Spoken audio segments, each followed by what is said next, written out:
So I just actually came from my dentist to fill the cavity back here, and it's like one of the hardest places to numb. So my whole freaking side right here, my tongue, is like so completely. I feel like I'm gonna bite my tongue. Oh my goodness, I feel like I'm drooling constantly too.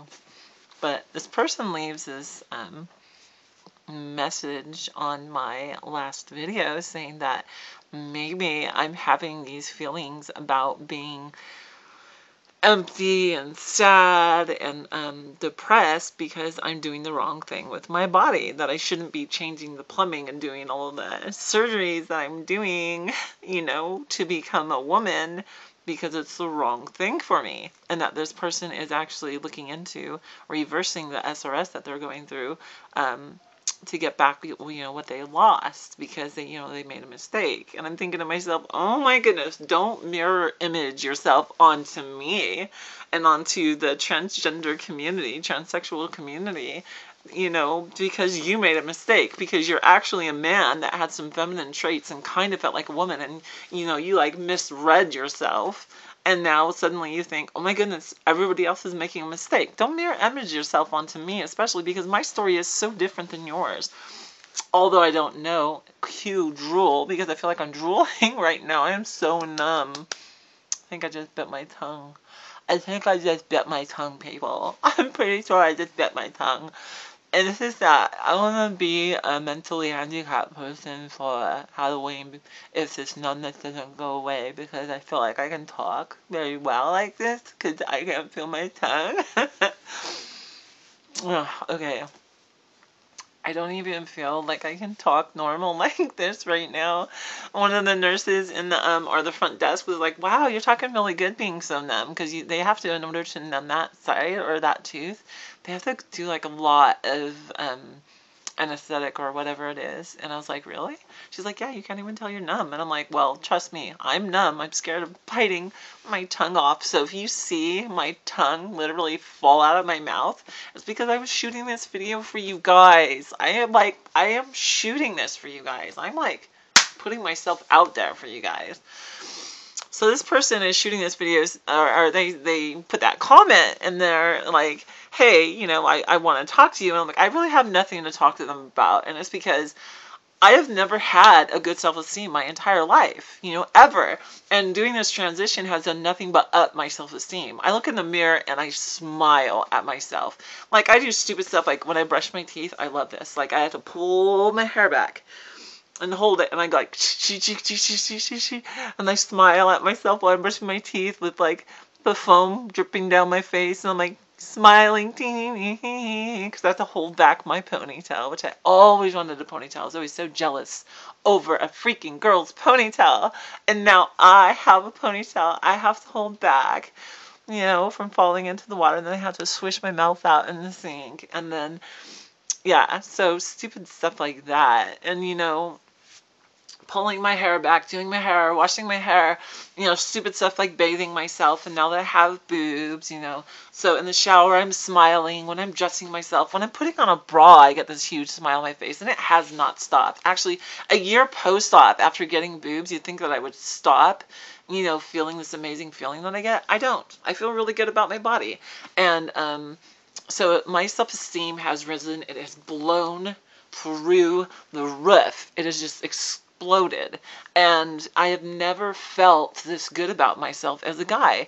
even when I was this bodybuilder guy. So stuff that one. Seriously, stuff it. I don't even know what that means, but stuff it. How do you explain that? It's not the wrong move for me. And one of the comments they said was, no matter how much you feel like a female, don't redo the plumbing. Who said I was going to redo the plumbing?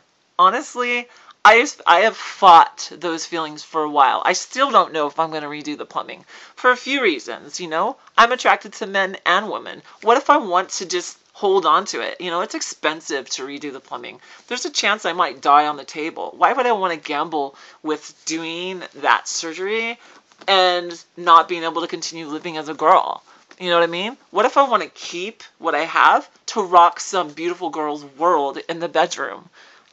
What if I want to do that? Because there are some girls that find it attractive for a girl to have that equipment, because they're attracted to guys, but they're not attracted. They're attracted to a guy's equipment, let's be honest, but they're not attracted to what the guy has upstairs. So, I can offer a girl a lot more than a guy can. So, who knows? Who knows?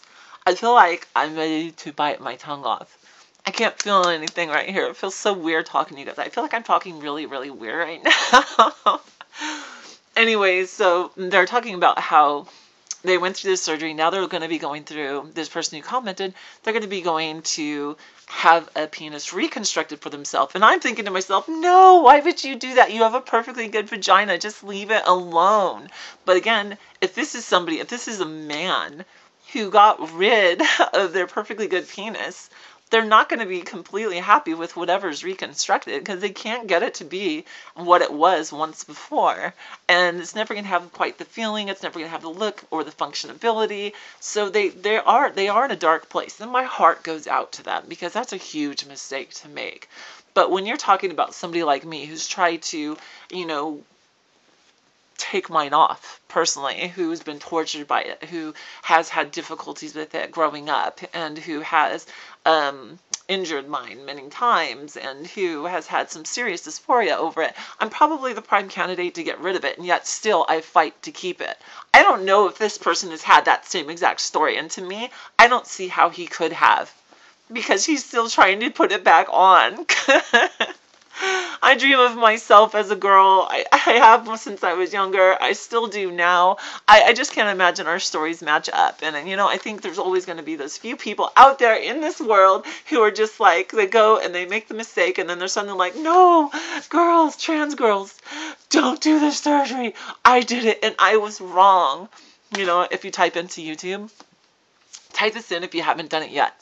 Sex change regret. And you'll come across people who have had sex change regret.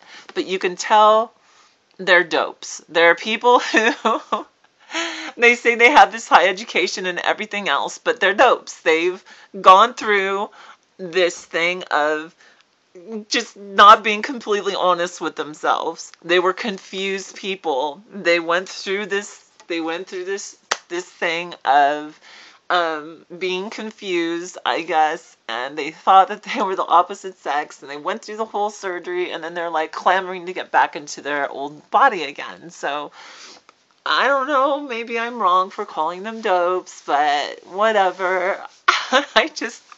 And I'll be honest with you, I don't feel like I have to redo my plumbing to be and live as an authentic woman. I can live and am living as an authentic woman just the way I am right now. And I think I just officially bit my tongue saying that right now. Owie. I'll know once I'm completely not numb. And then I'll start crying later and ask for a Vicodin. But you don't need, you don't need that. You don't have to go through the re-plumbing down there to live as a woman and to feel as a woman and to live authentically as a woman. That, those few square inches down there do not define you as who you are. And I know it doesn't define me. My interactions with people right now, I am almost completely fine with where I'm at right now. I do get a little bit of dysphoria with what I have between my legs. I wish that I could have ovaries, and I wish I could carry a baby. It's more than just the aesthetic properties of what I have, a penis and vagina and all that. I wish I could carry babies. I wish I had a little bit more hippage, childbearing hips, so that I could push out a baby. I wish that I could do that, and I wish I had the childhood and all of that. It's about my past too. But you know what? Realistically, I realize I can't have everything, and I can only change the appearances of it, and there's some upsides to not going through the surgery as well. I have to be realistic about all of it, and I'm going to stop this long video here and just tell you guys, I know who I am. I am a woman. I don't have to redo my plumbing down here. Cue drool again, because I'm so numb, and I don't have to redo my plumbing to live as a successful woman and to be happy with who I am. I love myself. I have a good self-esteem for the very first time in my life. I look in the mirror and am just so happy with what I see. But I'm not happy with how my family has abandoned me. Not all of my family. There are a few who do support me. But with how those that I really love have abandoned me, how I've lost my children, how I've lost certain people that I love, those are the things that make me feel empty and alone and torture me. And those are the things that I feel so depressed about. And I struggle with BPD and some other mental illnesses. So those are the things, not that I've done a gender change. So don't get the two confused. Thank you so much for watching. If you made it to the end, then you are crazy. You're more crazy than me. I'm just teasing. I'll talk to you all later. Peace out.